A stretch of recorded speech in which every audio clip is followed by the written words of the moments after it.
The Qatar Grand Prix wasn't just a typical F1 race. It turned into a physical and mental battlefield for the drivers. The cars turned into ovens. Fernando Alonso complained of a burning sensation from his seat due to the soaring temperatures. Qatar's conditions, with temperatures hitting 32 degrees Celsius and humidity at 70%, left drivers like Norris, Verstappen and Piastri visibly exhausted.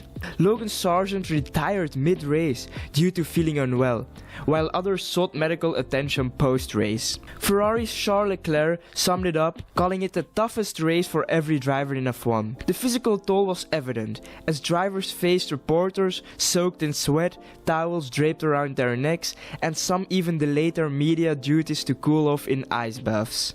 Despite popular misconceptions about the ease of driving F1 cars, the Qatar GP revealed a grueling reality.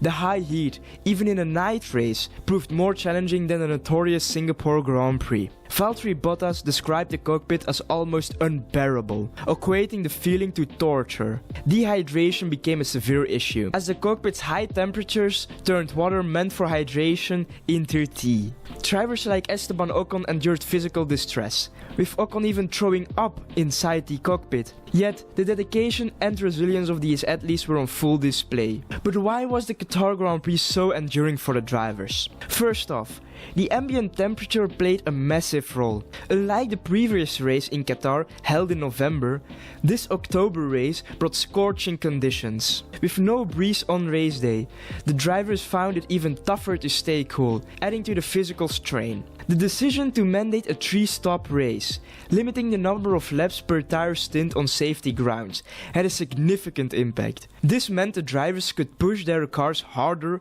without the need to manage their tires, as they normally would. On the high-speed Lusail track, this intensified the physical toll, especially through the fast final sector. Ferrari's Charles Leclerc highlighted the challenge, saying that the cars are so quick that it is impossible to endure the G-forces in such heat. No amount of physical conditioning could fully prepare the drivers for the extreme exertion their bodies faced. Intense race-long battles demanded extra effort, making the grueling conditions even more punishing. Concerns over the extreme temperatures prompted the FIA to release a statement, acknowledging the impact on driver well-being. The FIA emphasized that elite athletes shouldn't compete under conditions risking their health. Sky Sports' Martin Brundle believes such extreme weather showcases the drivers as heroes, facing challenges head-on. Brundle's social media post underlines this sentiment, stating that it's races like Qatar which make F1 drivers look the heroes and athletes they are. In response, the FIA is set to analyze the situation,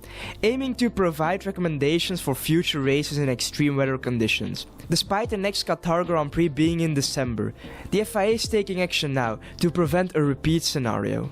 The Qatar Grand Prix has undeniably thrust F1 drivers into unprecedented challenges, turning their typical race into a physical and mental battlefield. The vivid descriptions from drivers like Fernando Alonso and Valtteri Bottas paint a picture of the extreme conditions they faced. The cars becoming ovens, the burning sensation in the cockpit, and the physical distress endured by drivers like Esteban Ocon present a stark reality. Charles Leclerc's statement, calling it the toughest race for every F1 driver, raises questions about the limits of endurance in motorsport. The visible toll on the drivers, soaked in sweat and seeking relief in ice baths, adds weight to the physical and mental strain they experienced. The discussion then shifts to the factors contributing to this endurance test. The scorching conditions, unlike the previous race in Qatar, posed a significant challenge. The decisions to mandate a 3-stop race, pushing drivers to their limits on the high-speed Lusail track, intensified the physical toll. The FIA's acknowledgement of the impact on driver well-being and the commitment to analyze the situation sparked a crucial debate. How far should the sport push its athletes? The emphasis on not jeopardizing health and safety acknowledges the elite status of these athletes. Martin Brundle's comments adds an interesting layer. He sees extreme weather as a showcase of the driver's heroism, facing challenges head-on. The debate arises. Does such extreme weather contribute to the legacy of these athletes? Or does it pose an unnecessary risk? Brundle's social media post, echoed by many fans, celebrates the resilience of F1 drivers. However, it's a sentiment that needs careful consideration. Does pushing athletes to their limits enhance the sport's spectacle? Or should there be a line drawn for their well-being? Thank you for watching. Please press that like button if you enjoyed this video and don't forget to subscribe for more motorsport content. Until next time.